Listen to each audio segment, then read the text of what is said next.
હાલો, જય શ્રી કૃષ્ણ. કેમ છો? આજે હું તમને કાચી કેરી અને ખજૂરની ચટણીની રેસીપી કહીશ, જે હું 3 થી 4 વર્ષથી ફ્રીજમાં સ્ટોર કરું છું.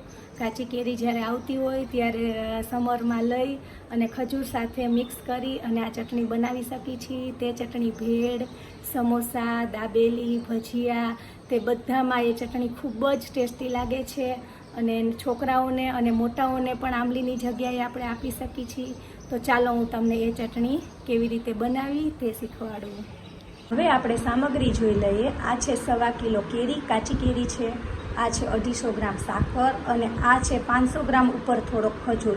જો તમે ખાટું ખાતા હોય તો થોડોક ખજૂર ઓછો રાખવાનો, નહીંતર થોડોક વધારે નાખવાનો. આપણા પ્રમાણે, આપણા ઘરમાં જેવો ટેસ્ટ જોતો હોય તે પ્રમાણે તમે વધુ ઓછું કરી શકો, પણ આ મારું છે એ પરફેક્ટ માપ છે.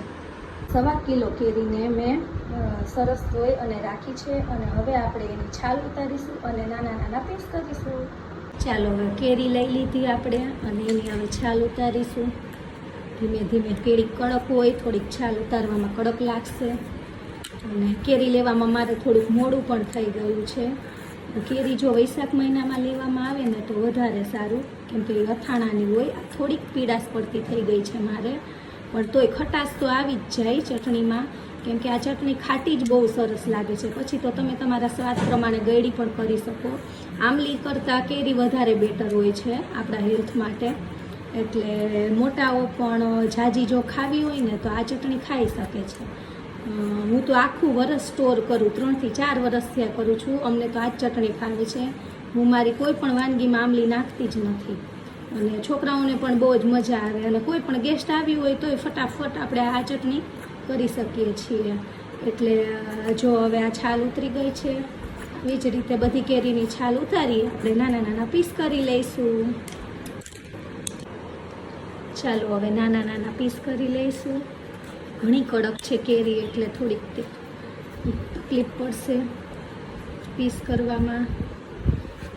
નાના નાના પીસ કરી લઈ. જો આવી રીતે નાના નાના પીસ કરીશું એટલે જલ્દી કુકરમાં પણ બફાઈ જાય.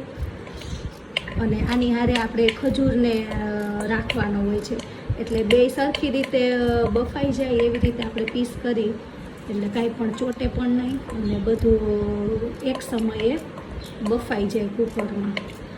તો આવી રીતે નાના નાના પીસ કરી લઈશું.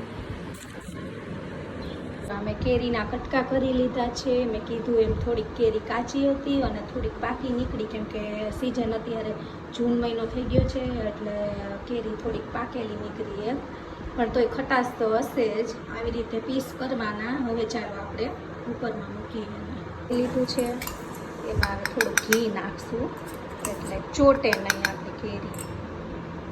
સ્પ્રેડ કરી લઈશું થોડુંક, એટલે નીચેનો ભાગ ઓઇલી થઈ જાય એટલે કેરી ચોટવાની આપણે બીક ન રહે.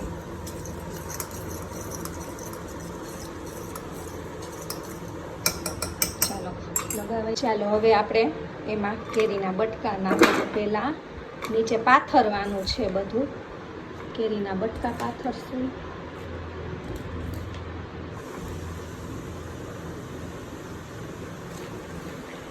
કેરીના બટકા સરસ રીતે પાથરી લેવાના છે.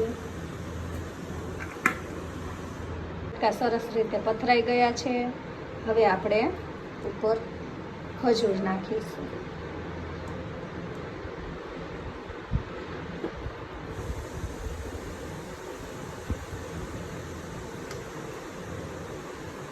ખજૂરને આવી રીતે પાથરવાનો છે, બધું મિક્સ નથી કરવાનું. આવી રીતે આપણે પાથરી લઈશું એટલે નીચે ખજૂર ચોટી ન જાય. નીચે અડે ને તો ખજૂર ચોટી જાય. આવી રીતે મેં ખજૂર પાથરી દીધો છે. પછી હું આમાં સાકર એડ નથી કરતી, કેમ કે સાકર નાખી છે ને તો એકદમ પલ્પ થઈ જાય છે નીચે અને નીચે ચોટવાની બીક રહે છે. પછી હું સાકર તો ગરમ ગરમ જ્યારે ખોલશું ને ત્યારે એડ કરીશ ને તો પણ સાકર હોય એ તો ઓગળી જાય. આવી રીતે ખજૂર મેં નાખી દીધો છે. ચાલો, હવે આપણે આમાં અડધો જ કપ પાણી નાખશું.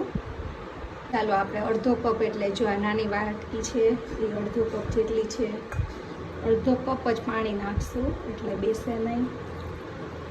અને કુકરમાં ઢાંકણમાં સીટી આપણે કાઢી લઈશું અને ધીમી આંચ પર 20 થી 25 મિનિટ થવા દઈશું, એટલે આપણા ખજૂર નીચે તૂટી ન જાય અને બધું સરસ ધીમા ગેસે થઈ જાય. આપણે કુકરને ખોલી લીધું છે, તમે જોઈ રહ્યા છો. અને આપણે આમ કરીને જોશું, જો જરા પણ બેઠું નથી. અને આમાં હવે આપણે સાકર નાખીશું.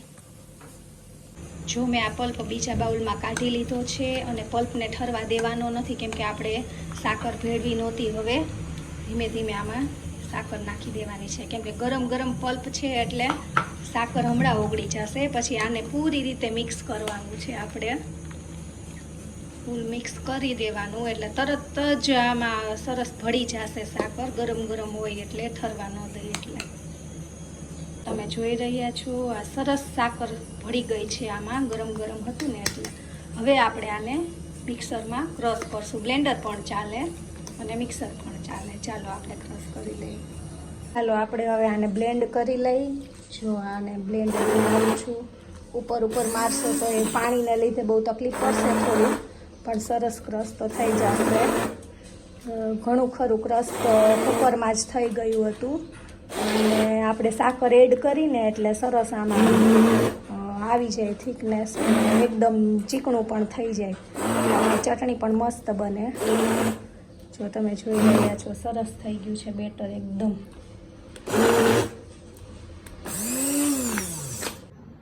તૈયાર છે આપણી ખજૂરની ચટણી. હવે આપણે આને ઠરી જાય એટલે ફ્રીજમાં સ્ટોર કરી દેવાની છે.